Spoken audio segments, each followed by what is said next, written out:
आज़म और आप देख रहे हैं मेरा फेसबुक और यूट्यूब चैनल। दोस्तों, अमूमन हम लोग दूसरों के बारे में उनके ज़ाहिर को देखकर अंदाज़े लगा लेते हैं और ख़ुद ही उनके बारे में जन्नत दोज़ख की जजमेंट में दे देते हैं, लेकिन असल सिर्फ वो बंदा जानता है या अल्लाह पाक की ज़ात। नाज़रीन, ये वाक़या एक मौलवी साहब सुनाते हैं और मैं मौलवी साहब की ज़ुबानी ही आपके गोश गुजार करूँगा ताकि आपको कहानी की और इस वाक़े की समझ आ जाए।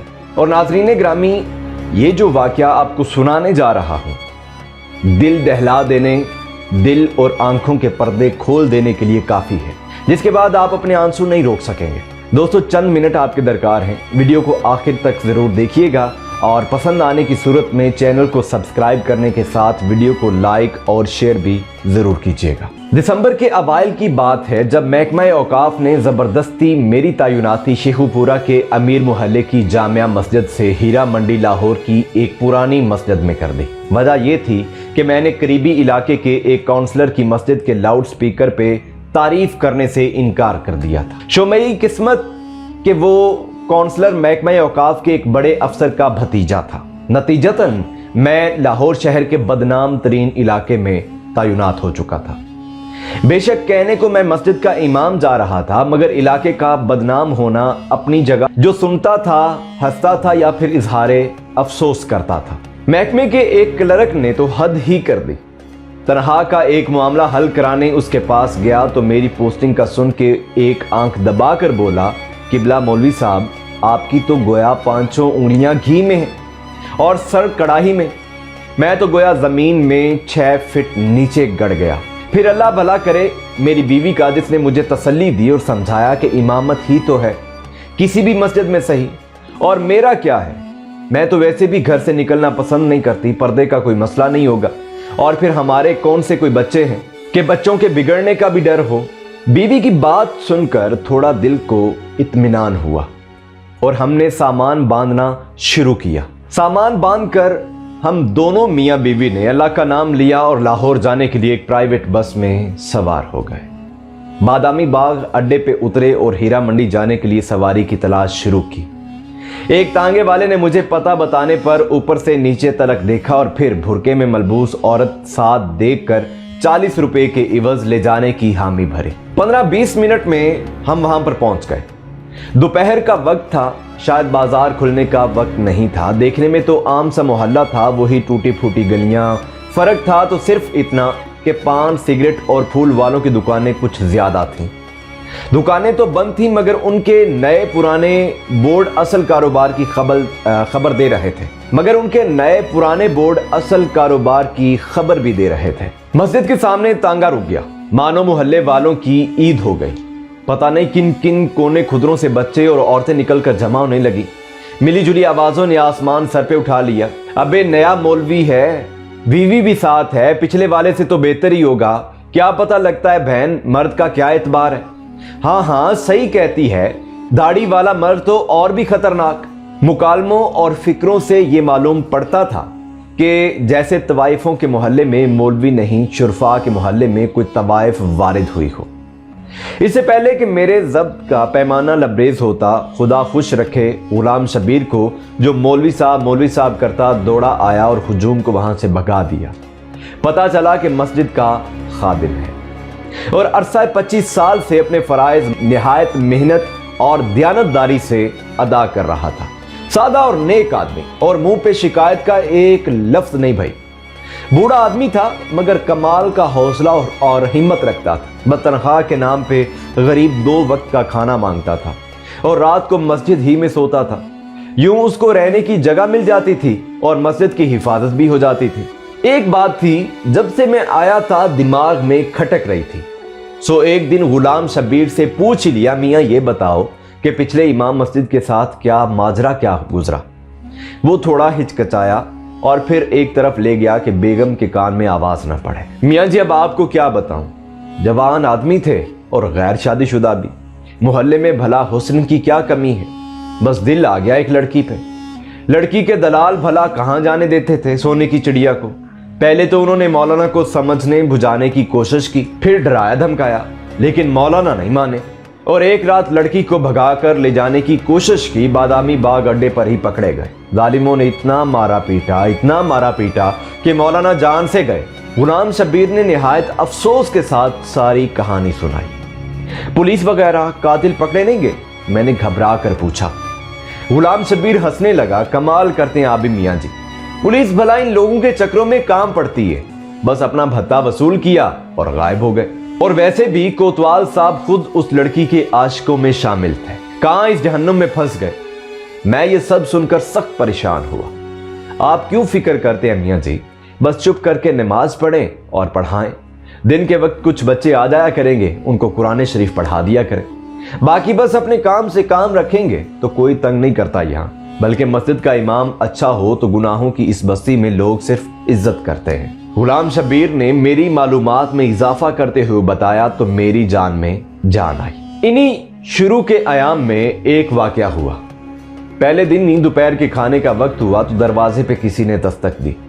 गुलाम शब्बीर ने जाकर दरवाजा खोला और फिर एक खाने की ढकी तश्तरी लेकर अंदर आ गया। मेरी सवालिया निगाहों के जवाब में कहने लगा, नूरा ने खाना भिजवाया है, पड़ोस में रहती है। मैं कुछ ना बोला और ना ही मुझे कोई शक गुजरा। सोचा होगी कोई अल्लाह की बंदी, और फिर इमाम मस्जिद के घर का चूल्हा तो वैसे भी कम ही जलता है। बहरहाल जब अगले 2 दिन भी यही मामूल रहा तो मैंने सोचा कि ये कौन है भाई जो बगैर कोई एहसान जताए एहसान किए जा रही है। इशा की नमाज के बाद मस्जिद में था जब गुलाम शब्बीर को आवाज देकर बुलाया और पूछा, मियाँ गुलाम शब्बीर, ये नूरा कहाँ रहती है? मैं चाहता हूं मेरी घरवाली जाकर उसका शुक्रिया अदा कराए। गुलाम शब्बीर के तो औसान खता हो गई ये सुनकर। मियाँ जी, बीबी नहीं जा सकती वहां पर। मैंने हैरानी से मजीद इस्तफसार किया तो गोया गुलाम शब्बीर ने पहाड़ ही तोड़ दिया मेरे सर पर। मियाँ जी, उसका पूरा नाम तो पता नहीं क्या है, मगर सब उसको नूरा कंजरी के नाम से जानते हैं। पेशा करती है जी। पेशा करती है यानी तवाइफ है, और तुम हमें उसके हाथ का खाना खिलाते रहे हो। अस्तगफिरुल्लाह अस्तगफिरुल्लाह। गुलाम शब्बीर कुछ शर्मसार हुआ। मेरा गुस्सा देखकर थोड़ी देर बाद हिम्मत करके बोला, मियाँ जी, यहाँ तो सब ऐसे ही लोग रहते हैं, इनके हाथ का नहीं खाएं पिएंगे तो मुस्तकिल चूल्हा जलाना पड़ेगा, जो आपकी तनख्वाह में मुमकिन नहीं होगा। ये सुनकर मेरा गुस्सा और तेज हो गया। और हम शरीफ लोग हैं गुलाम शब्बीर, भूखे मर जाएंगे मगर तवाइफ के घर का नहीं खाएंगे। मेरे तेवर देखकर गुलाम शब्बीर कुछ ना बोला, मगर उस दिन के बाद से नूरा कंजरी के घर से खाना कभी ना आया। जिस मस्जिद का मैं इमाम था, अजीब बात यह थी कि उसका कोई नाम नहीं था, बस टीबी मस्जिद के नाम से मशहूर थी। एक दिन मैंने गुलाम शब्बीर से पूछा कि मियाँ नाम क्या इस मस्जिद का? वो हंसकर बोला, मियाँ जी, अल्लाह के घर का क्या नाम रखना, फिर भी कोई तो नाम होगा, सब मस्जिदों का होता है। मैं कुछ खसियाना होके बोला, बस मियाँ जी बहुत नाम रखे, जिस फिरके का मौलवी आता है पिछला नाम तब्दील करके नया रख देता है, आप ही कोई अच्छा सा रख दें। वो सर खुजाता हुआ बोला।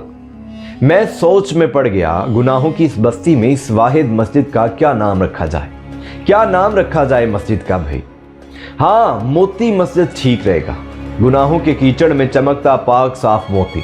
दिल ही दिल में मैंने मस्जिद के नाम का फैसला किया और अपनी पसंद को दाद देता अंदर की जानिब बढ़ गया, जहां बेगम खाना लगाए मेरी मुंतजिर थे। अब बात हो जाए कुरान पढ़ने वाले बच्चों की। तादाद में 11 थे और सब के सब लड़के, मिली जुली उम्रों के 5 से 11-12 साल की उम्र के। थोड़े शरारती जरूर थे मगर अच्छे बच्चे थे। नहा धो के और साफ सुथरे कपड़े पहन कर आते थे। 2 घंटे सिपारा पढ़ते थे और फिर बाहर गली में खेलने निकल जाते। कौन थे, किसकी औलाद थे, ना मैंने कभी पूछा ना किसी ने बताया। लेकिन फिर एक दिन गजब हो गया। कुरान पढ़ने वाले बच्चों में एक बच्चा नबील नाम का था। यूं तो उसमें कोई खास बात ना थी, लेकिन बस थोड़ा ज्यादा शरारती था। वो तिलावत में दिल नहीं लगता था, बस आगे पीछे हिलता रहता और खेलने के इंतजार में लगा रहता। मैं भी दरगुजर से काम लेता कि चलो बच्चा है, लेकिन फिर एक दिन जब्त का दामन मेरे हाथ से छूट गया और मैंने पास रखी हुई लकड़ी की रहल उठाकर नबील के सर में दे मारी। निशाना तो कमर का लिया था, मगर खुदा का करना ऐसा हुआ कि राहल बच्चे की पेशानी पर जा लगी। खून बहता देखकर मुझे मेरे सर का दर्द भूल गया और मैंने घबरा कर गुलाम शब्बीर को आवाज दी। वो गरीब भागता हुआ आया और बच्चे को उठा के पास वाले डॉक्टर के क्लिनिक पर ले गए। खुदा का शुक्र है कि चोट गहरी नहीं लगी थी, मरहम पट्टी से काम चल गया था। खैर, बाकी बच्चों को फारिग करके मस्जिद के दरवाजे पे पहुंचा ही था कि चादर में लिपटी एक औरत ने मुझे आवाज देकर रोक लिया। मैंने देखा कि वो औरत दहलीज पे खड़ी मस्जिद के दरवाजे से लिपटी रो रही थी। मामूली शक्लो सूरत, सांवला रंग और चेहरे पे पुरानी चिचक के गहरे दाग, आंसुओं में डूबी आंखें और गालों पर बहता काला सुरमा। क्या बात है बीबी, कौन हो तुम? मैंने हैरानगी से उसे पूछा। मैं नूरा हूं मौलवी साहब, उसने चादर के पल्लू से नाक पूंछते हुए कहा। नूरा? नूरा कंजरी? मेरे तो गोया पांव तले जमीन ही निकल गई। मैंने इधर उधर गुलाम शबीर की तलाश में नजरें दौड़ाई, मगर वो तो नबील की मरहम पट्टी करा के उसको उसके घर छोड़ने के बहाने न जाने कहां चला गया था। जी नूरा कंजरी। उसने नजरें झुकाए अपने नाम का इकरार किया। मुझे कुछ देर के लिए अपने मुंह से निकलने वाली उसकी गाली जैसी उर्फियत पे शर्मिंदगी हुई, मगर फिर ख्याल आया कि वो तवाइफ थी और अपनी बुरी शोहरत की जिम्मेदार शर्मिंदगी उसको होनी चाहिए थी, मुझे नहीं।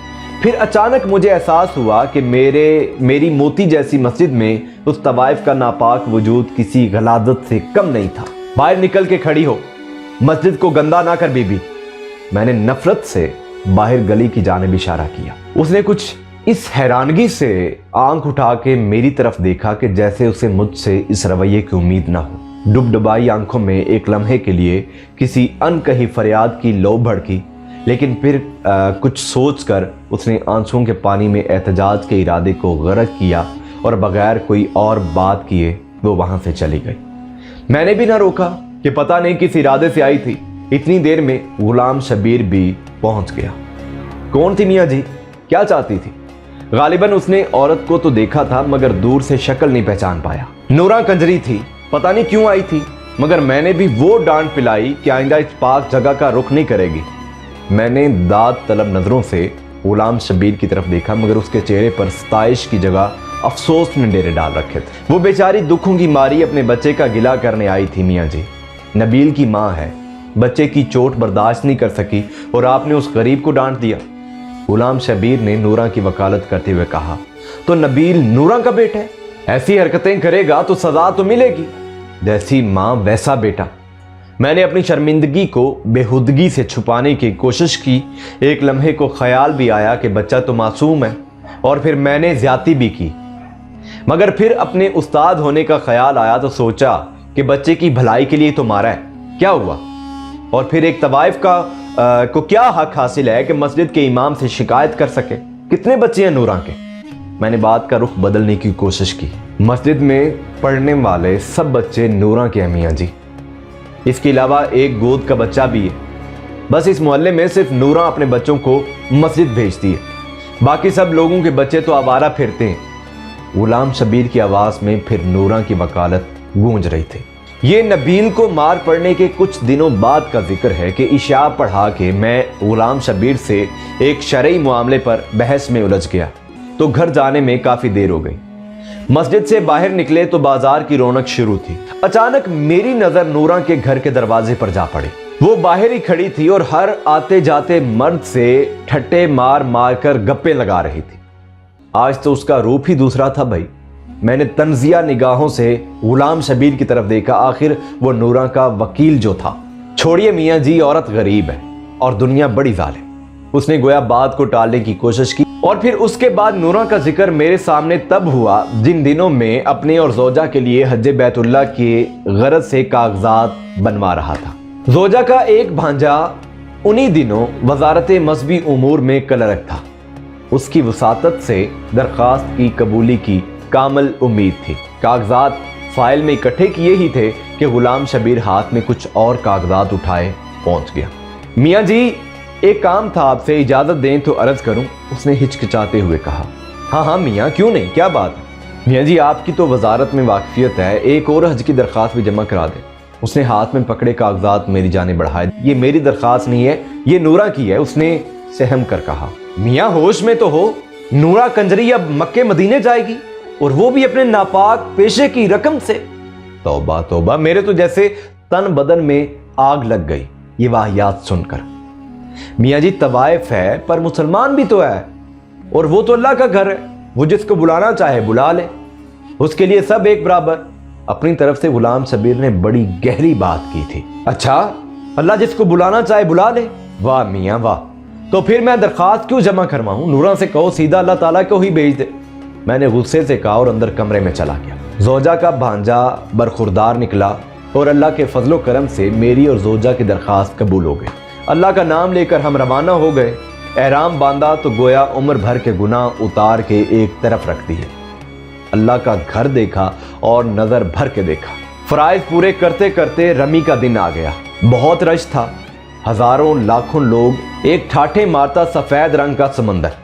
گرمی بھی بہت تھی، میرا تو دم گھٹنا شروع ہو گیا۔ زوجہ بیچاری کی حالت بھی غیر ہوتی جا رہی تھی۔ اوپر سے غضب کچھ یہ ہوا کہ میرے ہاتھ سے اس غریب کا ہاتھ چھوٹ گیا۔ ہاتھ کیا چھوٹا، لوگوں کا ایک ریلا مجھے رونتا ہوا پتہ نہیں کہاں سے کہاں لے گیا۔ کسی کو دوسرے کا خیال ہی نہیں تھا، ہر کوئی بس اپنی جان بچانے کے چکر میں تھا۔ میں نیچے کیا گرا، ایک عذاب نازل ہو گیا۔ ایک نے میرے پیٹ پر پیر رکھا تو دوسرے نے میرے سر کو پتھر سمجھ کر ٹھوکر ماری۔ موت میری آنکھوں کے سامنے ناچنے لگی۔ میں نے کلمہ پڑھا اور آنکھیں بند کی ہی تھی کہ کسی اللہ کے بندے نے میرا دایاں پاؤں پکڑ کر کھینچا اور مجھے سہارا دے کر کھڑا کر دیا۔ میں نے سانس درست کی اور اپنے محسن کا شکریہ ادا کرنے کے لیے اس کی طرف نگاہ کی، مانو ایک لمحے کے لیے تو بجلی گر پڑے۔ کیا دیکھتا ہوں کہ میرے ہاتھ مضبوطی سے تھامے نورا کنجری کھڑی مسکرا رہی ہے۔ یہ ناپاک عورت یہاں کیسے آ گئی؟ اس کی حج کی درخواست کس نے اور کب منظور کی؟ میں نے ہاتھ چھڑانے کی بہت کوشش کی مگر کہاں صاحب، ایک آہنی گرفت تھی، میں نہیں چھڑا سکا۔ وہ مجھے اپنے پیچھے کھینچتی ہوئی ایک طرف لے گئی، اس طرف کچھ عورتیں اکٹھی تھیں۔ اچانک میری نظر زوجہ پر پڑی جس کی آنکھوں میں آنسو تھے اور وہ بےتاب نگاہوں سے مجمع ٹٹول رہی تھی۔